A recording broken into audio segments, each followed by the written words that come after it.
अस्सलाम वालेकुम नाजरीन। I-95 की तरफ से आपके प्रोग्राम आज की मुलाकात के साथ मुना शाह हाजिर खिदमत है। जैसा कि आप जानते हैं कि इस प्रोग्राम में हम आपकी मुलाकात फ़नून लतीफ़ा से मुतालिक यानी फ़ाइन आर्ट से मुतालिक मुख्तलिफ शख्सियात से कराते हैं और एक वक़्त में हम आमतौर पे किसी एक शख्सियत को ज़हमत देते हैं कि वो आके आपसे बातें करें, अपने बारे में बताएँ। लेकिन आज एक खुशकिस्मती ये हुई है कि हमारे पास 2 ऐसी मारूफ शख्सियतें मौजूद हैं कि हम दोनों से आपकी मुलाकात एक साथ कराएँगे। और ये दोनों शख्सियात जो हैं ये हमारी पाकिस्तान की बहुत ही मारूफ और बहुत ही खूबसूरत अफ़साना निगार भी हैं और शायरात भी। तो हम बहुत ही अपनी खुशनसीबी समझते हुए इस वक़्त आपका तारुफ़ करा रहे हैं और आप इनके अफ़सानों के बारे में भी बात करेंगे और इनसे आपको इनकी खूबसूरत शायरी भी सुनवाएँगे। तो मैं इससे पहले दोनों शख्सियात का आपसे तारुफ़ कराना चाहती हूँ। पहली शख्सियत जो आजकल पाकिस्तान से यहाँ आई हुई हैं, बफ़लो में मुक़ीम हैं। उनका नाम है फ़रहत परवीन।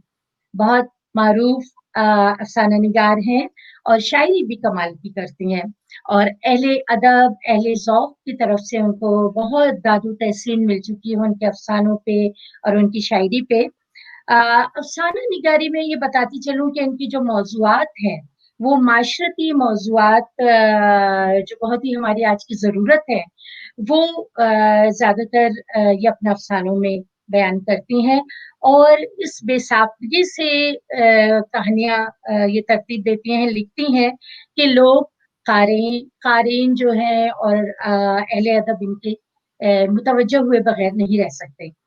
तो और जहाँ तक शायरी का ताल्लुक है तो इनका एक मजमुआ जो नज़्मों पे मुश्तमिल है, वो मंज़र-ए-आम पे आ चुका है। ग़ज़लें भी कहती हैं और खूब कहती हैं और इसके अलावा इनके तक़रीबन अफ़सानों के जो मैं यहाँ देख रही हूँ 5 मजमूए माशाअल्लाह मार्केट में आ चुके हैं और अहले अदब से बहुत सी दाद पा चुके हैं। आलमी अदब जो क्लासिक अदब है उस पे भी आपकी ख़ास नज़र है और आपने तर्जुमे किए हैं बहुत अच्छे क्लासिक किताबों के। तो जब हम उनसे बात करेंगे तो उन किताबों का ज़िक्र भी करेंगे। तो ये थी हमारी फ़रहत परवीन और अब जो दूसरी शख्सियत है उनका मैं आपसे तारुफ़ कराती चलूँ। आप पहले भी उनसे मिल चुके हैं और बहुत ही माशाअल्लाह अपनी फ़ील्ड में बहुत ही नाम कमा चुकी हैं, बहुत बड़ी अफ़साना निगार हैं और कहानीकार होने की हैसियत से मैं ये समझती हूँ कि बहुत बोल्ड मौज़ूआत को इन्होंने अपनी कहानियों में जो है वो तहरीर किया है और इंटरनेशनली इनकी तहरीर को बहुत सराहा जाता है। इनकी जो अफ़साने हैं वो बहुत दूर-दूर तक पहुँच चुके हैं और बल्कि अफ़साना निगारी में इनके बेशुमार जो हैं वो किताबें आ चुकी हैं। अ, और अफ़सानों के अलावा इनकी नॉवल निगार भी हैं। हाल ही में इनकी बहुत ही खूबसूरत नॉवल ताउस फ़क़त रंग के नाम से जो है वो अदब की दुनिया में ख़ासा उसने तहलका मचाया है और मैं इन दोनों ख़वातीन का जो मैं एक ख़ास जो पहचान है, जो एक जैसी है, वो भी मैं आपको बताऊँगी अभी।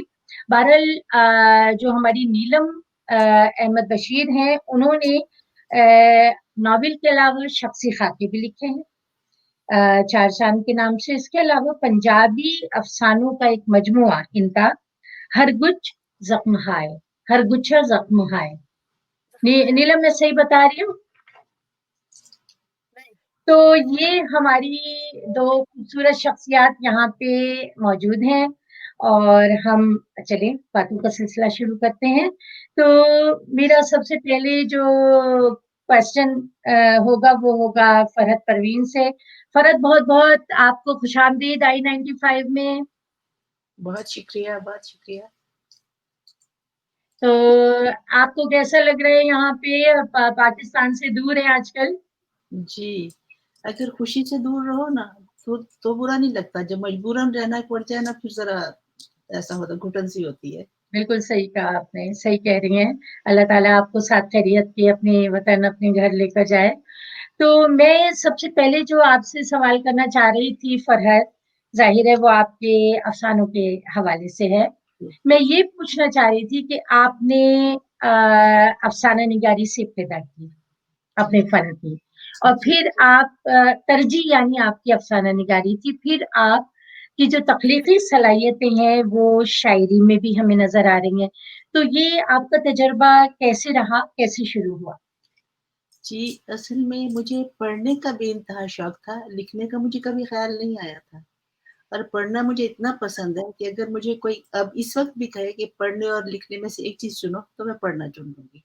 हुँ, तो किताबें मैंने बचपन से ही इतना क्लास 6 तक पढ़ी, जब बचपन में तो समझ में नहीं आई, फिर बड़े होके दोबारा पढ़ी। जी। तो बस वो उसी तरह वही मेरी स्टडी जारी थी, तो मुझे ज़रा उर्दू ज़बान से भी बहुत मोहब्बत है। तो मैं जब यहाँ रहती थी रॉचेस्टर में, कोई मैं बी 20 एक साल रही हूँ, तो वहाँ मैंने देखा कि जो वो अपने पाकिस्तानी हैं, वो भी आपस में इंग्लिश बोलते हैं, तो मैंने कहा बेटा हम लोग बहुत नालायक कौम है, एक ज़बान आती है, एक भूल जाते हैं। तो कहते कैसे? मैंने कहा आप उर्दू तो भूल ही गए। कहे नहीं भूली नहीं, असल में यहाँ रिवाज नहीं है ना। मैंने कहा लोग अपनी ज़बानें दूसरी जगह लेके जाते हैं। उस पे मैंने बहुत काम किया, यूनिवर्सिटी के बच्चों के साथ कॉन्टैक्ट किया, फिर मैंने उर्दू सोसाइटी बनाई, फिर मैंने उर्दू की क्लासें दी, फिर उनमें भी शौक बढ़ता गया। जब यूनिवर्सिटी में प्रोग्राम हुए, तो फ़ैज़ नाइट की थी, उसका तो इतना वो अच्छा हुआ कि हमने वो नज़्में चुनी जिनकी इंग्लिश में ट्रांसलेशंस मौजूद थी। तो वो उर्दू की नज़्म पढ़ता था हमारा पाकिस्तानी और इंग्लिश की पढ़ता था अमेरिकन लड़का। स्पॉटलाइट उस पे जाती थी और उस पे भी जाती थी इस तरह। तो वो फिर मैंने प्रोफ़ेसरों को भी बुलाया, तो वो कहने लगे कि we never knew you have such a nice poetry. मैंने कहा तो अच्छा पोएट्री के बगैर भी कोई ज़बान होती है? तो इस तरह होते हुँ, वो ये एक प्रोग्राम इतना पसंद किया गया कि यूएन के कल्चरल प्रोग्राम के लिए सिलेक्ट हुआ था, फ़ैज़ नाइट वाला प्रोग्राम। फिर इसी तरह लिखते-लिखते तो मुझे ख़्याल आया कि ये वक़्तन-फ़क्तन प्रोग्राम करने से तो इतनी बात नहीं बनती, उर्दू सोसाइटी होनी चाहिए। हुँ। मैंने उर्दू सोसाइटी के लिए पहला प्रोग्राम अपने घर पे रखा, तो इसलिए खाने-वाने का लालच दे के बच्चों को तो वो आ गए। तो फिर उन्होंने कहा कि ऐसा करना बच्चों कि कुछ लिख लाना। बोले कि आंटी हम राइटर तो नहीं है। मैंने कहा राइटर होने को कौन कह रहा है? हाँ, कुछ आपने भी। जो काम किया है बस वही लिख लाना, कैसी भी हो, जी। गलत हो ठीक हो लिख लाना। बोले तब लिखेंगे, क्या आप भी लिखेंगी? मैंने कहा हाँ, मैं भी लिखूँगी। अच्छा, वो आ गए, उन्होंने पढ़ के सुना दी, मैं नहीं लिख सकी थी, मैं खाने-वाने बनाती थी। तो वो कहने लगी अब आप सुनाइए, तो मैंने कहा अभी से पहले कदम पे ही झूठे पड़ जाओ तो अच्छा नहीं, मैंने खाली हाँ, कॉपी हाँ। उठाई और बोलना शुरू कर दिया। अच्छा। तो उन दिनों ऐसा था कि एक स्कंक था, तो उसने बैकयार्ड हमारे में वो मर गया था, तो उसमें बहुत बू थी, इतनी हद हिसाब से ज़्यादा। वो तो भाग गया था यानी ज़ख्मी हो के, लेकिन मैं सारी अलमारियों से कपड़े निकाल के धो लिए, कहीं से बू जाए ही ना। तो मैंने वो स्कंक का वाक़या जो है ना, वो मैंने उन्हें सुना दिया, हो गया। हुँ, फिर मुझे ख़्याल आया कि मैं लिख लूँ, लिख के देखा तो मुझे लगा भई ये तो अच्छा ख़ासा है, तो अगर मैं लिख सकती हूँ तो मैं लिखूँ क्यों नहीं?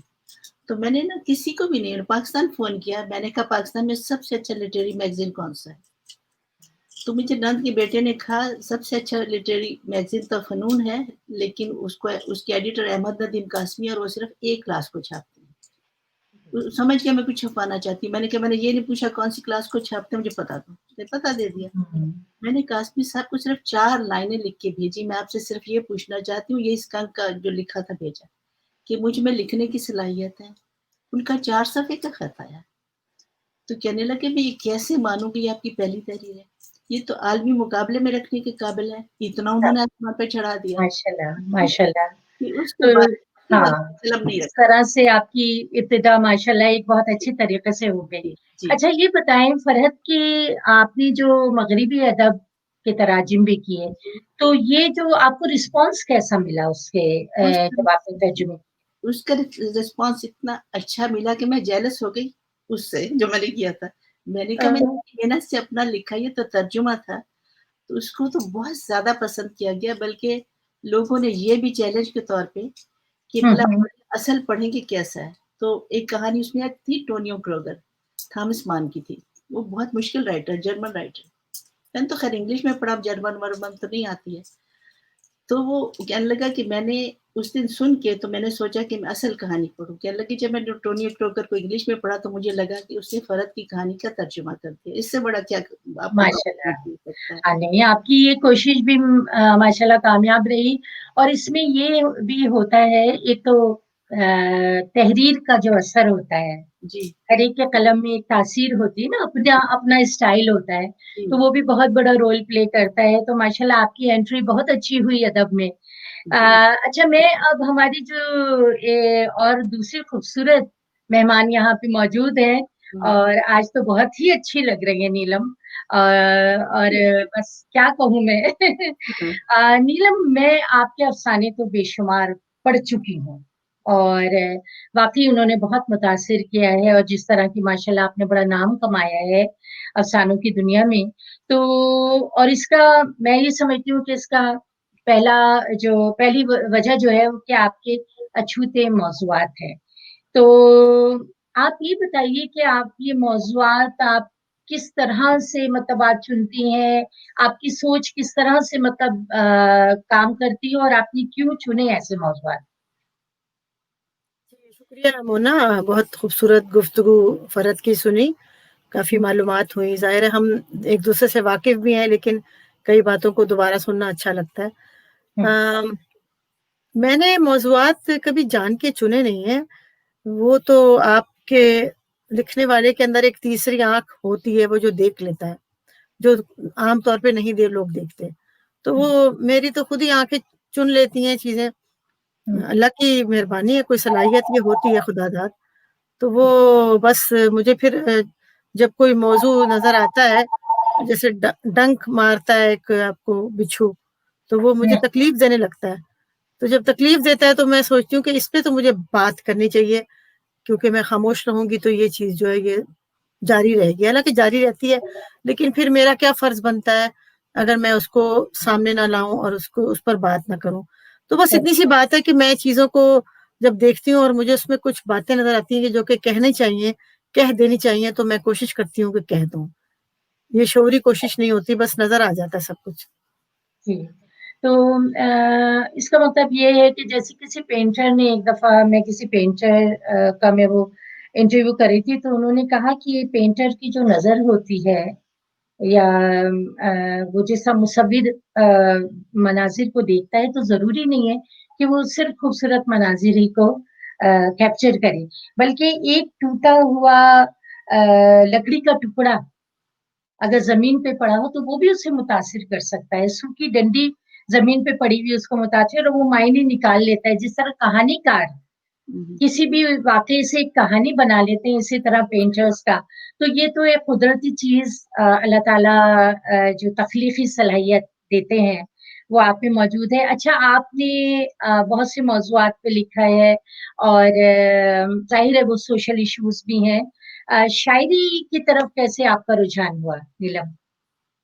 शायरी मैंने जानबूझ के नहीं की, बस कभी-कभी कोई ऐसा ख़्याल होता है कि अफ़साना उसके लिए लंबा हो जाता है और जी चाहता है कि ये बात भी कही जाए, तो अफ़साना लिखने की उसमें वो नहीं होती, सकत नहीं होती उसके लिए ना उस ख़्याल में। तो वो हुँ, खुद ब खुद या य उतरती हैं जब लाइनें आपके ऊपर, तो वो अगर शायरी समझी जाए, तो शायरी समझ लें। हुँ, मैं कुछ भी जानबूझ के नहीं करती हूँ। ऐसे ही है जैसे कि आप खड़े हैं और हवा चल रही है और कोई फूल आपके पास आके गिर जाता है, तो आप उसे उठा लेते हैं।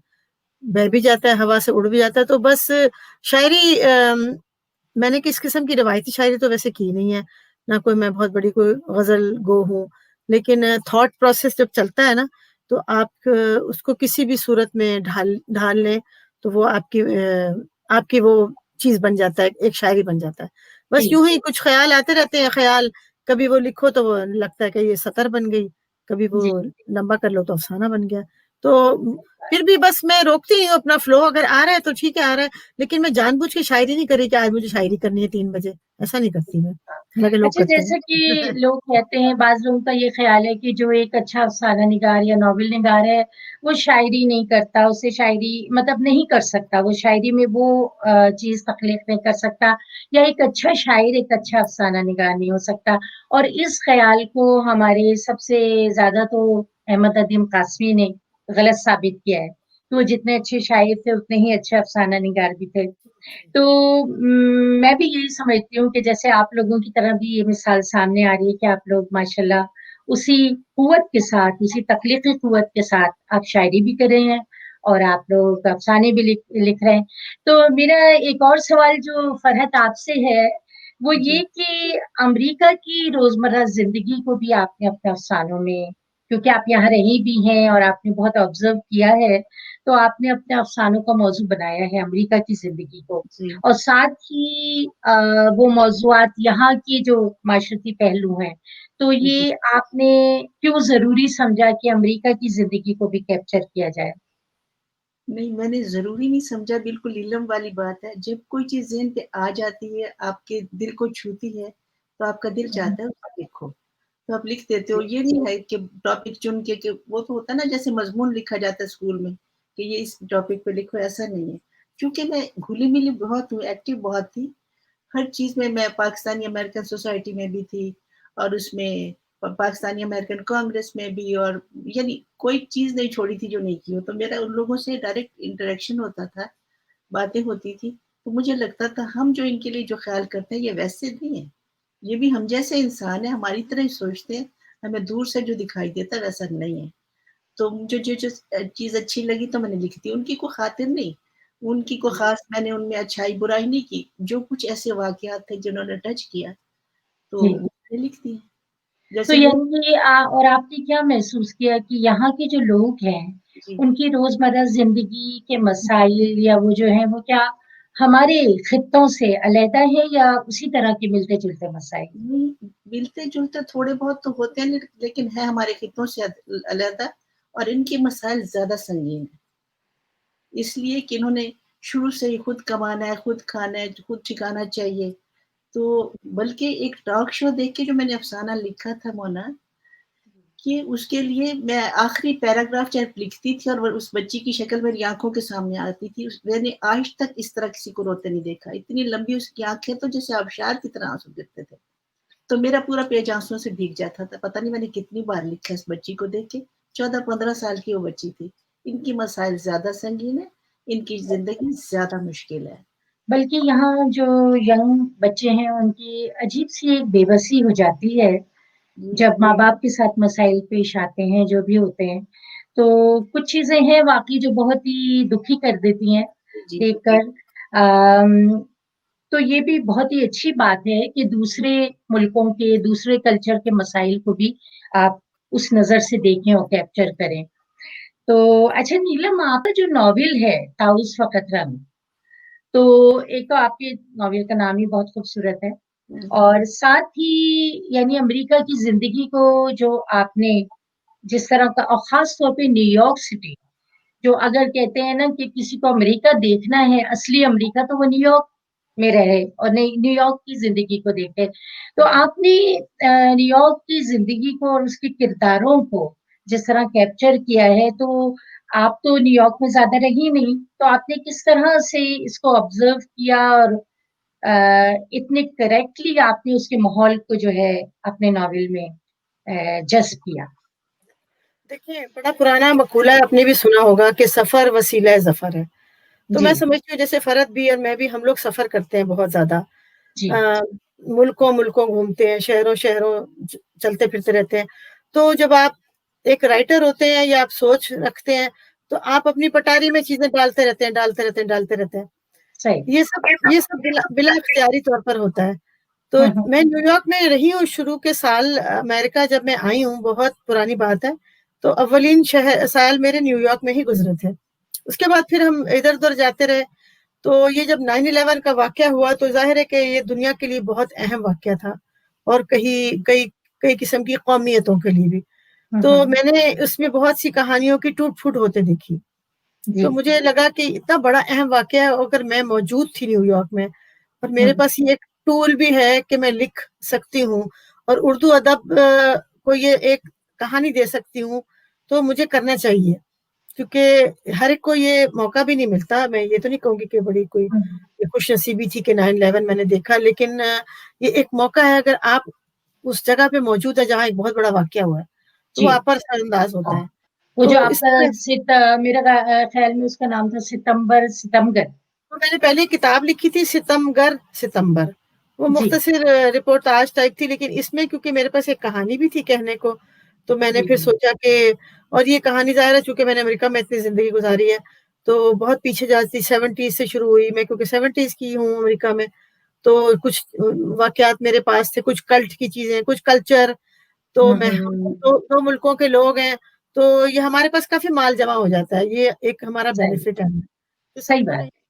जी, कुछ मेरे बिल्कुल थोड़ा-सा और मैं तजुर्बे का इस्तेमाल किया। हाँ, मुझे याद है एक दफ़ा हम बैठे हुए थे, कुछ अदीब भी थे वहाँ पे, तो ये बात हो रही थी।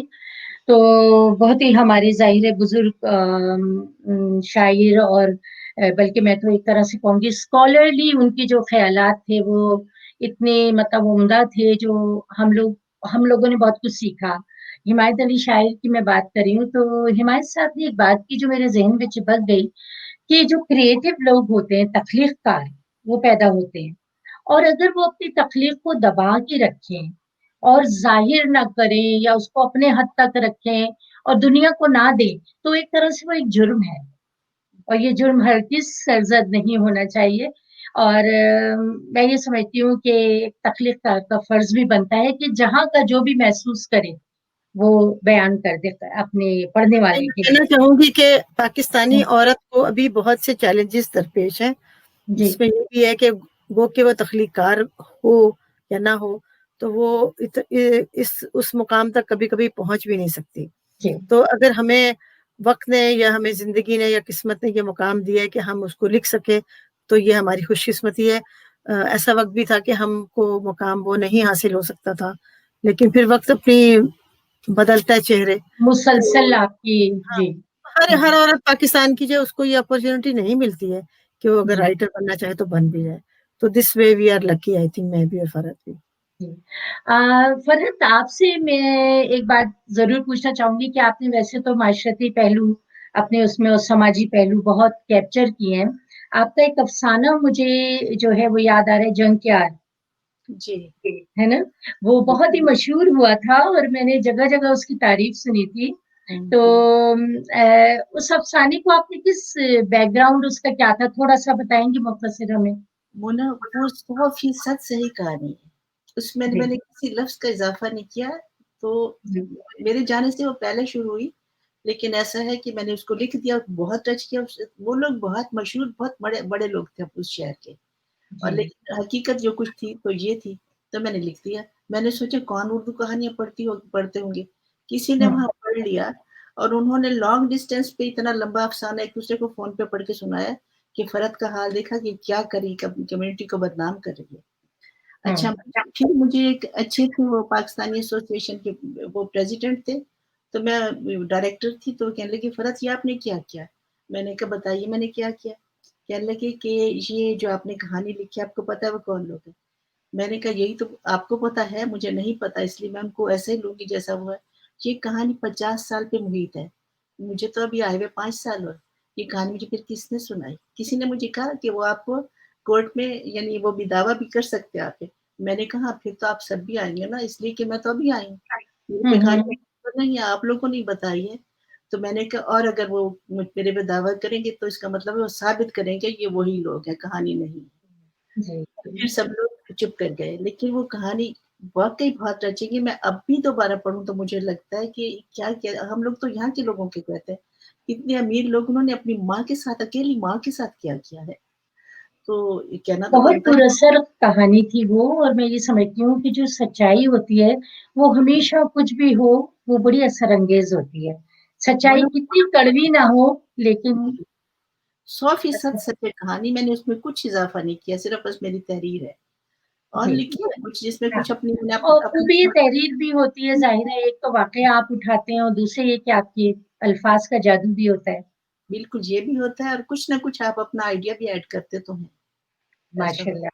माशाल्लाह, नहीं वो आपकी कहानी तो वाक़ई लाजवाब कहानी है, जैसे हमारी नीलम की जो बहुत सारी कहानियाँ बहुत अच्छी हैं, लेकिन इनका जो एक अफ़साना है ले साँस भी आहिस्ता, वो हुँ, आज भी मैं जब तसव्वुर भी करती हूँ उस अफ़साने का तो यकीन करें मेरे रोंगटे खड़े हो जाते हैं। इतना हुँ, सच्चा, इतना खरा इन्होंने वो अफ़साना लिखा है, तो माशाल्लाह आप जैसे आप लोगों जैसे रोशन ज़ेहन और इतनी रोशन सोच हमारी अदब को बहुत आगे भी ज़रूरत है और मेरी यही ख्वाहिश है कि आगे भी आने वाली जो नस्लें हमारे लिखें तो इतना ही सच लिखें, जैसा कि आप लोग लिख रहे हैं।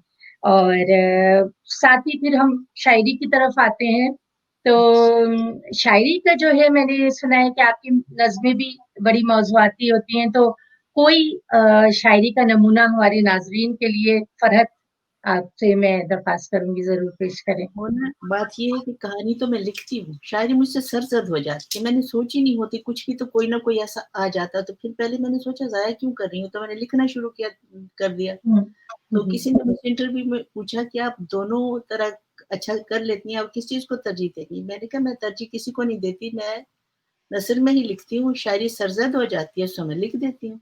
तो उसमें से पहले हाँ, तो वो मैं मैंने आपका जुमला पढ़ा था कि जी, मगर शायरी गलती नहीं है जो सरज़द होती है, बड़ी अच्छी ज़बरदस्त चीज़ है, नहीं, जो नहीं आपने मतलब अपनाए। जी। सरदर्द होने का मतलब होता है बेख्तियार होना, आप तो जानती हैं खुद लिखने वाली बिल्कुल, सरदर्द नहीं बिल्कुल। होता। तख़लीक़कार रुक नहीं सकता किसी सूरत, तो जी, आप अपना कोई शायरी का नमूना ज़रूर हमें थोड़े से सुनाएँ। पहले आपको वैसे कुछ अशआर सुनाती हूँ, जी, तो फिर अगर आपके पास ज़रूर, कोई है तो फिर मैं कोई नज़्म सुना दूँगी। ज़रूर, ज़रूर।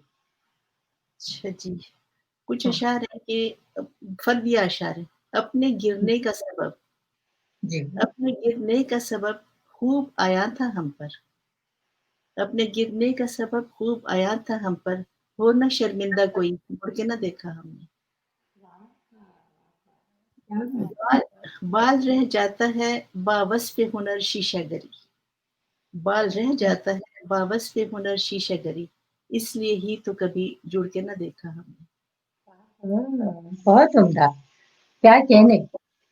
और है कि जी, हुँ, ये भी वैसे थोड़ा बहुत मेरा तारफ़ी अशआर ही समझ लीजिए, तिफ़्ल मासूम हूँ, हुँ, हुँ। तिफ़्ल मासूम हूँ, हैरान हूँ, गुम गश्ता हूँ। जी। तिफ़्ल मासूम हूँ, हैरान हूँ, गुम गश्ता हूँ। हाँ, हाँ। ये बहुत साल मेरी उम्र का पैमाना नहीं, वाह!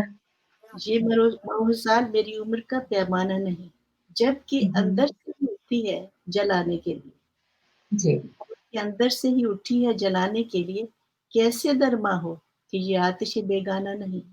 वाह, वाह! वाह, वाह! क्या कहने, सुभान अल्लाह। मैं कशो सबके मुकद्दर में कहाँ, ये ज़रा थोड़ा-सा ऐसा शेर है। जी। है मैं कशो सबके मुकद्दर में कहाँ, हद्द अदब, कह दिया ना ये मेरी आँखें हैं, मैं खाना नहीं। वाह, वाह, वाह, वाह, वाह, वाह! बहुत उम्दा। का शेर है। बहुत ही मतलब कुछ शरारत भी है शेर में और जी, बहुत ही अच्छा शेर है, सुभान अल्लाह। जी, तो तो और कोई नज़्म भी पेश करें हाँ, प्लीज़? मैं नज़्म सुना देती हूँ। जी, तो मैं छोटी ही सुनाना चाहूँगी कि नीलम ने भी तो सुनाना है ना तो इसलिए। जी, हवा के कोमल सुबक बदन पर हवा के कोमल सुबक बदन पर जो चाँद किरणों से लिख के भेजा, प्याम मेरा मिला तो होगा। इस जी, नज़्म का माना है प्याम मेरा मिला तो होगा। हवा जी, के कोमल सुबक बदन पर जो चाँद किरणों से लिख के भेजा, प्याम मेरा मिला तो होगा। मैं आने वाले हर एक झोंके से पूछती हूँ, जवाब लाए। मैं आने वाले हर एक झोंके से पूछती हूँ, जवाब लाए। मगर वो नज़रें चुरा के ऐसे निकल गए हैं कि जिस तरह से कोई तवंगर किसी हुँ। शनाज़ बेनवा से नज़र चुरा के बदल ले रास्ता। वाह, वाह, वाह, वाह, वाह! क्या बात है! सुभान अल्लाह, सुभान अल्लाह और कितने प्यारे अल्फ़ाज़ आपने इस्तेमाल किए हैं। नीलम अब आप अच्छा मैं फ़रहत नीलम जी, को मैंने और आपने भी बहुत ही कम तरन्नुम से सुना होगा। कभी-कभी ये ऐसे ही प्राइवेटली गुनगुना देती हैं, तो आज मैंने इनसे ज़िद की कि आपको आज तरन्नुम से सुनाना है। मैंने कहा मोन इतनी जब हाँ, जी, बिल्कुल मैंने कहा इतनी खूबियाँ नहीं, माशाल्लाह जब छुपा के क्यों रखते हैं? नहीं मैं छुपा के इसको आपसे छुपाती होगी, हम तो नहीं छुपाने देते, हम तो मुस्तकिल सुनते हैं। हाँ, नहीं गाने तो मैंने कहा सुनते रहते हैं टीवी आप, पे आज मैंने गाने कहा सुनते टीवी रहते हैं पे आप। आपको आज तरन्नुम से सुनाना है। जी, ज़रूर इसमें तो आवाज़ अब निकलती है। मैं चाहूँगी नीलम आप कुछ प्लीज़ तरन्नुम से कोई अच्छी सी गज़ल अपनी मैं दोस्तों के लिए ज़रूर गुनगुनाती हूँ, फ़रहत दोस्त है मेरी, इनको पता है, लाहौर में हमारी बड़ी अच्छी जी, महफ़िलें जी, जमती हैं। लेकिन शायरी बेचारी को मैं कोई ख़ास तवज्जो भी नहीं देती, लेकिन एक गज़ल थी जो मैंने आपको सुनाई तो आपने कहा कि ये तरन्नुम से सुनाई जाए, तो चलें आपके बहुत कहने पे अच्छी। मैं सुना देती हूँ। अगर कोई खता हो तो माफ कीजिएगा, क्योंकि मैं शायरी की हम कोई लोग कौन से दावेदार नहीं हूँ। तानसेन के, हम कोई तानसेन के खानदान से नहीं है जो हम आपके सुर को नहीं, पकड़े। नहीं, मैं अपनी शायरी के लिए हूँ नहीं, नहीं, कि शायरी माशाल्लाह में शायरी भी को आपकी, वाह! चलिए ये आपको गज़ल लिखी थी उसके चंद अशआर सुनाती हूँ। शाद। कहानी लिखते-लिखते खुद फसाना बन गई हूँ मैं। वाह भई वाह! कहानी लिखते-लिखते खुद फसाना बन गई हूँ मैं। ज़माने भर की तोहमत का निशाना बन गई हूँ मैं। क्या बात है, क्या बात! समझती थी रहूँगी मैं जवां बच्चों की संगत में। समझती थी रहूँगी मैं जवां बच्चों की संगत में। वो कब के चल दिए किस्सा पुराना हाँ, बन गई हूँ मैं। बहुत ही हकीकत पसंदाना ये आपका शेर है। बड़ा बेचैन सोता है, शिकन बिस्तर की कहती है। वाह, वाह! बड़ा बेचैन सोता है, शिकन बिस्तर की कहती है कि यादों में बसा सपना सुहाना वाह! बन गई हूँ। क्या बात है! वाह! वाह, वाह, वाह! महकते सुर्ख आंचल में कहाँ से सांप आ निकला। महकते सुर्ख आंचल में कहाँ से सांप आ निकला। खुद अपनी मौत का रंगी बहाना बन गई हूँ। आहा! वाह, वाह, वाह, वाह, वाह, वाह! बहुत ही, अपनी ये तो आपने बहुत कहानी कह दी एक शेर में। हर औरत की कहानी है। वाह, वाह, वाह, वाह! बहुत चलिए बस उम्दा, बहुत शुक्रिया, उम्दा। इतना ही काफ़ी है। मैं तो सुनाती ही अपनी शायरी-वायरी। मैं तो चलो आपके बड़े-बड़े शायर बैठे हैं, मेरी हुँ, क्या हुँ। बिसात। तो जाते-जाते कोई छोटी-सी नज़्म भी सुना दें हमारे नाज़रीन को। मुझे कुछ याद ही नहीं होता, वो तो आपने फरमाया तो मैंने थोड़ा-सा याद कर लिया। अम, बहरहाल आप पंजाबी की एक ज़बानी याद है, वो कहते हैं तो सुना देती हूँ। चलिए, पंजाबी की है, चलिए वो तो सुना मुझे दें। याद नहीं होती तो। लेकिन चलिए कोई बातें-शातें कर लें आप, थोड़ा-सा टाइम बच गया तो। फ़रज से बात कर बस लें ना, नहीं, फ़न के बारे में। हाँ, फ़रज से तो बातें करके तो मुझे बहुत ही मज़ा आ रहा है। फ़रज लेकिन से मैं ये पूछे ना कि पहलू भी अब दिखाना आपके आइंदा क्या फ़रज क्या इरादे हैं, क्या लिखना है आपने? मैं पूछती हूँ फ़रज से। क्या? बिल्कुल। मैंने कहा आइंदा आपका क्या इरादा इरादा है? है?